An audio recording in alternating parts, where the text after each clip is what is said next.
સુરતમાં હાલ કાળઝાળ ગરમી પડી રહી છે, ત્યારે જિંદગી જીવદયા અભિયાન ટ્રસ્ટ દ્વારા અડાજણ પોલીસ સાથે પાણીના કુંડાનું વિતરણ કરાયું હતું। સુરતમાં ઉનાળાની દઝાડતી ગરમીમાં જિંદગીની જીવદયા અભિયાન ટ્રસ્ટ અને સુરત અડાજણ પોલીસ પક્ષીઓ માટે પાણીના કુંડા વિતરણ કરી માનવતાવાદી અભિગમ અપનાવ્યું છે। શહેરમાં ઉનાળાની શરૂઆત થતાં જ તાપમાનમાં પારો ઊંચો કાયો છે, ત્યારે મનુષ્યની સાથે અબોલા પક્ષીઓની ચિંતા કરી સુરત પોલીસે એક પ્રશંસનીય પહેલ કરી છે।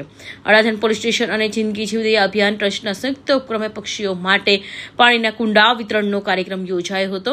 ગરમીના દિવસોમાં પક્ષીઓને પાણી મળી રહે તે હેતુથી આ સેવા યજ્ઞ શરૂ કરવામાં આવ્યો છે। નાગરિકો પણ પોતાના ઘરની બહાર પક્ષીઓ માટે પાણી રાખે તેવી અપીલ કરાઈ છે।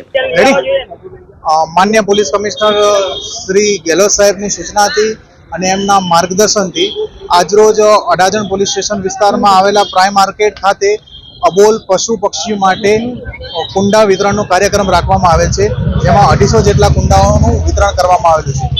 લોકો માટે એટલો જ મેસેજ છે કે તમે પોતાના ઘરમાં, અગાશી ઉપર, બાલ્કની ઉપર કે અન્ય બહારની જગ્યાઓ ઉપર કુંડાઓ રાખી અને તેમાં રેગ્યુલર પાણી ભરો, જેથી કરીને અબોલ પશુ પક્ષીઓને ઉનાળાના તહેવારમાં જેમ આપણને પાણીની જરૂર વધારે પડે છે તેમ એમને પણ પાણીની જરૂરિયાત વધારે પડે છે, જેથી એ સરળતાથી પાણી પી શકે અને એક પુણ્યનું કાર્ય આપણે કરી શકીએ।